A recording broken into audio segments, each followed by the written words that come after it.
Hey guys what's up, कैसे हैं? आशा करता हूँ आप सभी अच्छे होंगे और आपकी तैयारी अच्छे से चल रही होगी। दोस्तों, आज के इस वीडियो सेगमेंट में हम यूपीएससी टॉपर रही कांता की कॉपी देखेंगे, क्योंकि ये कॉपी देखने का जो मकसद है वो यही है कि आपको ये बताना कि यूपीएससी का आज का जो पैटर्न है वो कितना बदल चुका है। और यदि आपको लिखने की क्षमता है, आप में किसी प्रश्न के उत्तर को लिखने की क्षमता है कम शब्दों में, तो आपको आईएएस बनने से कोई नहीं रोक सकता। आज की डेट में जो यूपीएससी का नेचर है, यूपीएससी जो आपसे डिमांड कर रहा है लिखना, यदि आप में लिखने की स्किल है तो प्लीज़ आपको यहाँ पे कोई यूपीएससी आपको नकार बिल्कुल नहीं सकता है। ठीक है, देखिए आज के ये सेगमेंट बहुत इंपॉर्टेंट हो रहा है, क्योंकि कांता की कॉपी इसलिए वजह से भी दिखाई जा रही है, डिस्कस की जा रही है, क्योंकि यहाँ पे कांता ने किस तरह से करंट के जो क्वेश्चन है उसको, करंट के जो टॉपिक है उसको किस तरह से जवाब दिया है, ये देना बहुत महत्वपूर्ण हो जाता है, देखना बहुत महत्वपूर्ण हो जाता है। तो चलिए ज़्यादा समय न लेकर मैं आपको दिखाता हूँ। देखिए ये है कांता जहांगीर और हिंदी मीडियम से मुखर्जी नगर में इन्होंने अपनी कॉपी लिखी थी। चलिए बढ़ते हैं यहाँ पे सेगमेंट की ओर, और प्लीज़ लिखना सीखिए और लिखने की जो प्रक्रिया है वो चालू करिए यदि आपको यूपीएससी में सिलेक्शन पाना है। चलिए बढ़ते हैं, देखिए पहले प्रश्न की ओर। देखिए टेक्निक को सीखिएगा पहले तो। देखिए पहला प्रश्न है कि अंतरिक्ष प्रौद्योगिकी के दोहरे उपयोग की प्रकृति नागरिक एवं साथ ही सैन्य प्रयोजनों के लिए इसके उपयोग को सक्षम बनाती है। इस संदर्भ में भारत में अंतरिक्ष सुरक्षा नीति की आवश्यकता का परीक्षण कीजिए। देखिए क्वेश्चन ये पेपर 3 का है, यानी कि आपकी साइंस एंड टेक्नोलॉजी का जो पेपर होता है, जीएस पेपर 3 और इस तरह का जो पेपर होता है उससे प्रश्न पूछा गया है। ठीक है, अब देखिए क्वेश्चन तो आपने देख लिया। अभी आपको अगर क्वेश्चन समझ में नहीं आ रहा तो अभी आंसर, अभी कांता ने जो आंसर लिखा है उसको देखने के बाद आपको क्वेश्चन समझ में आ जाएगा। ठीक है, मतलब अंतरिक्ष प्रौद्योगिकी के दोहरे उपयोग की बात कही गई है। अब देखिए बढ़ते हैं, इन्होंने उत्तर कैसे लिखा, थोड़ा जो इनोवेशन नवाचार है उत्तरों में, आंसर्स में, वो देखिए आप इसमें। ठीक है, चलिए लिखती हैं, ये देखिए कुछ इस प्रकार लिखते हैं कि अंतरिक्ष प्रौद्योगिकी किसी भी राष्ट्र की आंतरिक एवं शहरी सुरक्षा एवं मानवीय सेवाओं की दोहरी उपलब्धता के दृष्टिकोण से महत्वपूर्ण रही है। ठीक है, अंतरिक्ष प्रौद्योगिकी की बात कही है, किस तरह से किसी नेशन के लिए ये इंपॉर्टेंट है, किस तरह के शहरी सुरक्षा और मानवीय सेवाओं के लिए कितने इंपॉर्टेंट है वो बताया है। अब देखिए अंतरिक्ष सुरक्षा, यहाँ पे अंतरिक्ष प्रौद्योगिकी इन्होंने क्या दिया है, यहाँ पे इस तरह से बनाया और इसको 2 पार्ट में डिवाइड कर दिया है कि किस तरह से इसका अंतरिक्ष प्रौद्योगिकी का किस तरह से नागरिक उपयोग किया जाता है और सैन्य उपयोग किस तरह से किया जाता है। इसके महत्वता को बताया है कि किस तरह से हम नागरिकों के लिए इसका अंतरिक्ष प्रौद्योगिकी का उपयोग करते हैं और सैन्य उपयोग के लिए किस तरह से करते हैं। देखिए कितने शॉर्ट में, अभी देखिए इन्होंने नागरिक के लिए, सबसे पहले हम देखते हैं नागरिक उपयोग के लिए लिखती है कि देखिए लिखते हैं कि रिमोट सेंसिंग सैटेलाइट के प्रयोग द्वारा खनन, कृषि, आपदा प्रबंधन इत्यादि में सहयोग। देखिए कृषि में किस तरह से नागरिक उपयोग में आ जाता है। कृषि में जब किसान यहाँ पे खेती करता है तो नागरिक उपयोग में बहुत से ऐसी टेक्नोलॉजी है जिसका प्रयोग आज किसान भी कर रहे हैं, तो ये नागरिक उपयोग में किस तरह से प्रौद्योगिकी की महत्वपूर्ण भूमिका निभा रही है वो यहाँ पे इन्होंने बताया है। और आपदा प्रबंधन में दूसरे में लिखते हैं प्राकृतिक संसाधनों का पता लगाना। देखिए नेचर में जो भी प्राकृतिक नेचुरल रिसोर्स हैं उनका पता लगाना, ये भी हम इस प्रौद्योगिकी के माध्यम से आज हम नागरिक समाज को यहाँ पे डेवलप करने के लिए कर रहे हैं। ठीक है, अब देखिए दूर संचार सेवाओं में उपयोग, जैसे IRNNSS का यहाँ पे एक जिक्र किया है। ठीक है, अब देखिए फिर क्या लिखते हैं, कैसे सैन्य उपयोगों में इसका इंपॉर्टेंस है, अंतरिक्ष प्रौद्योगिकी का सैन्य उपयोगों में कैसे इंपॉर्टेंट है ये देखिए किस तरह से।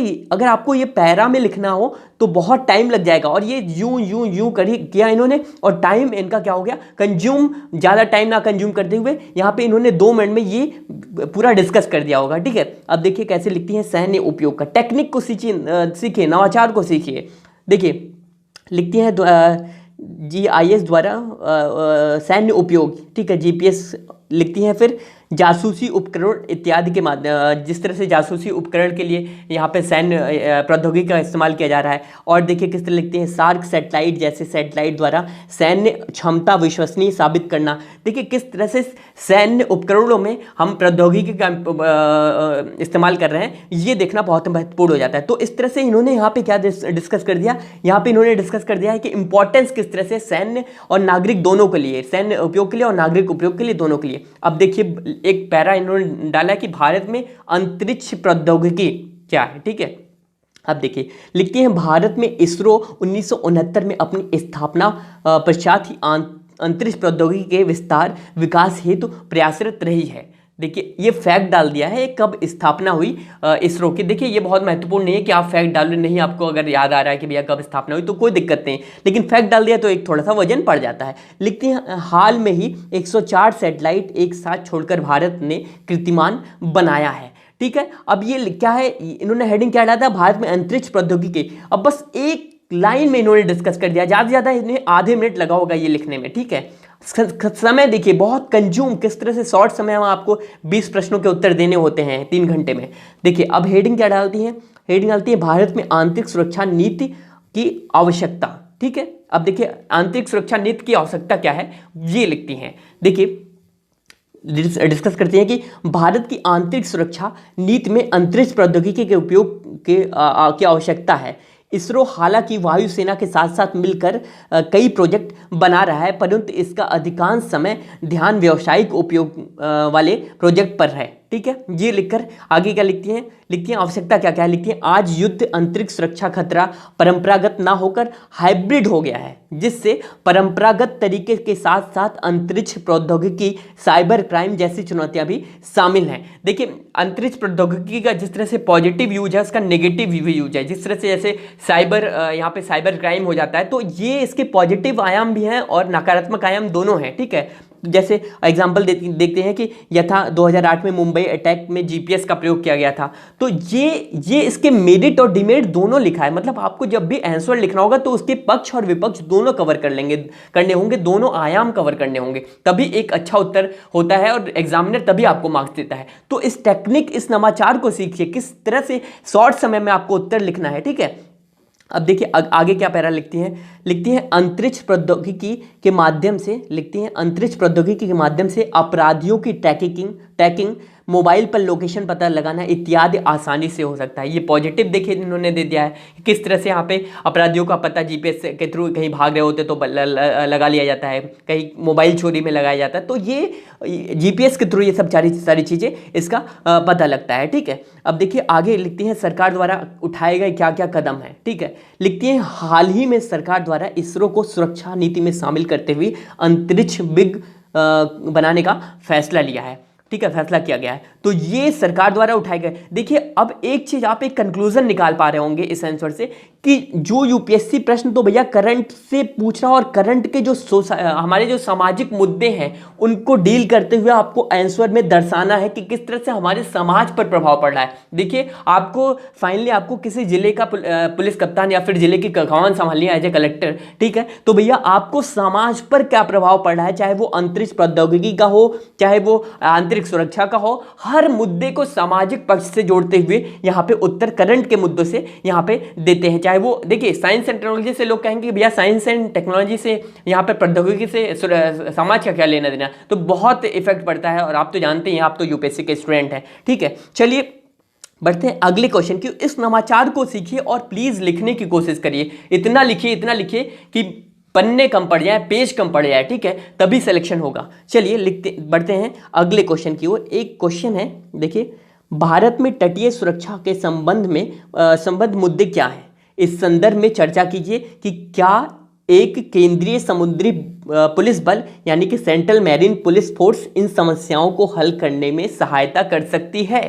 देखिए तटीय सुरक्षा की जब बात आती है, देखिए तटीय सुरक्षा मतलब समुद्र के रास्ते से बहुत सी आपराधिक घटनाएं भी होती हैं, आतंकवादी घटनाएं होती हैं। जैसे 2008 का मुंबई जो हमला हुआ था, जो आतंकी हैं वो कहाँ से आए थे, वो मरीन से आए थे, समुद्र के रास्ते से आए थे। तो इस तरह की जो सुरक्षा की चीज़ें हैं वो क्या पुलिस, समुद्री पुलिस बल इन समस्याओं को हल करने में सहायता कर सकती है या नहीं, इसी पर डिस्कस करना है। देखिए आप देखते हैं कांता कैसे इसका उत्तर लिखती हैं।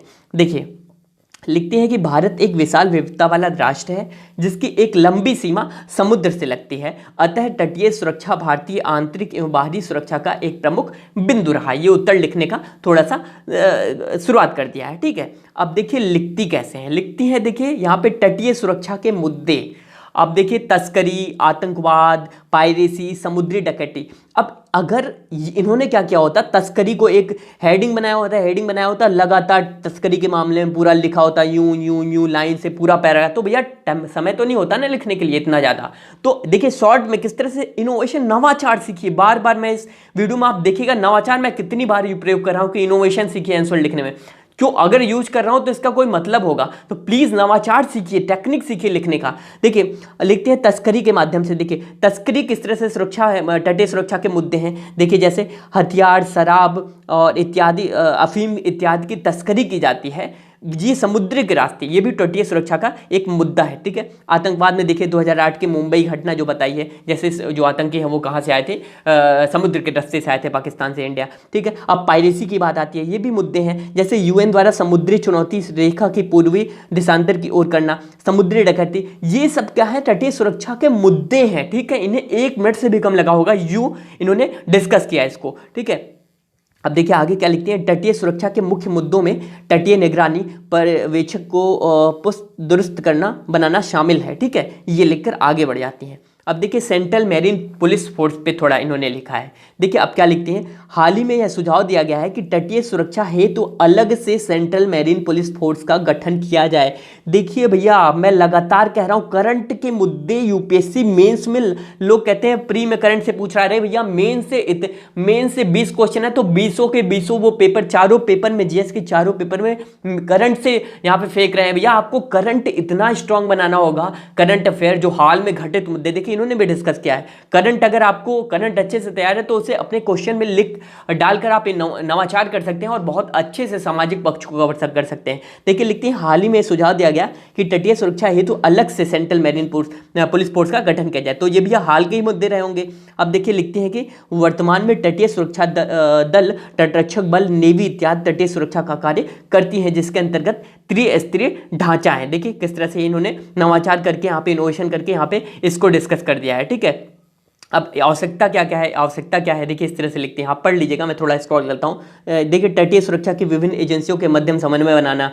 ठीक है, ये देखिए ये पॉइंट में इन्होंने लिख दिया है थोड़ा सा। देखिए राजनीति की बात, अब आगे की राय भी लिखती हैं किस तरह से, वस्तुतः आवश्यकता सभी बलों में आपसी सामंजस्य द्वारा संबंधकारी नीति बनाने की है। ठीक है, ये इनका उत्तर कहाँ हो जाता है, समाप्त हो जाता है। तो भैया कोई आसमान से टॉपर और यूपीएससी में जिनका सिलेक्शन होता है वो आसमान से नहीं आते हैं, और आपके इंग्लिश मीडियम, हिंदी मीडियम के जो बच्चे हैं वो भी आज सिलेक्शन पा रहे हैं। तो भैया आसमान, पहले तो भैया टारगेट बना लीजिए कि आसमान से कोई नहीं आता सिलेक्शन। अगर आपने यूपीएससी की तैयारी शुरू की है तो भैया आप समझ लो कि हाँ ऐसा कुछ नहीं है कि यूपीएससी जो आईएएस अधिकारी जेल में बैठे हुए हैं वो कहीं ऊपर से आए हैं, कहीं अलग ज्ञान, वो भी वही खाते हैं, वही दाल रोटी खाते हैं, आप भी वही खा रहे हो। ठीक है, उसी दुनिया में आप भी हो, उसी दुनिया में वही है, वही सिलेबस यूपीएससी का उनके लिए भी है, आपके लिए भी है। ठीक है, करने की जरूरत बस इतना ही है कि नवाचार लाइए, उत्तरों में नवाचार अगर लाने की कोशिश करेंगे। देखिए बहुत से लोगों का प्री निकल जाता है, वो मेंस में लटक जाते हैं। क्यों? क्योंकि लिखने की हैबिट नहीं है। ठीक है, आपके हिंदी मीडियम के जो टॉपर रहे गंगा सिंह को आप सुनिएगा कभी, उन्होंने लगातार बोला है कि भैया लिखने की क्षमता विकसित, इतना लिखिए कि पेज, पन्ने, कॉपी, पेन सब कम पड़ जाए, लिखते रहिए, इतना लिखिए। ठीक है, तो भैया लिख रहिए और लिखते रहिए, बस ये कहना होगा कि लिखते रहिए, कितनी बार बोलना हो लिखते रहिए। तो प्लीज प्रेशर करके अगर सिलेक्शन लेना है तो लिखना शुरू करना होगा, आज ही से लिखना शुरू करना होगा। चलिए आशा करता हूँ ये सेगमेंट से आपको बहुत कुछ सीखने को मिला होगा। सेगमेंट से आपको सीखने को मिला तो इस वीडियो को अधिक से अधिक शेयर करें। यदि आप हमें अभी फेसबुक पे देख रहे हैं तो फेसबुक से डिफरेंट प्लेटफॉर्म पे शेयर करें, और यदि आप हमें अभी यूट्यूब पे देख रहे हैं तो यूट्यूब से डिफरेंट प्लेटफॉर्म पे शेयर करें, ताकि अधिक से अधिक लोगों की इससे मदद हो सके। चलिए तब तक के लिए धन्यवाद, शेयर करते रहें।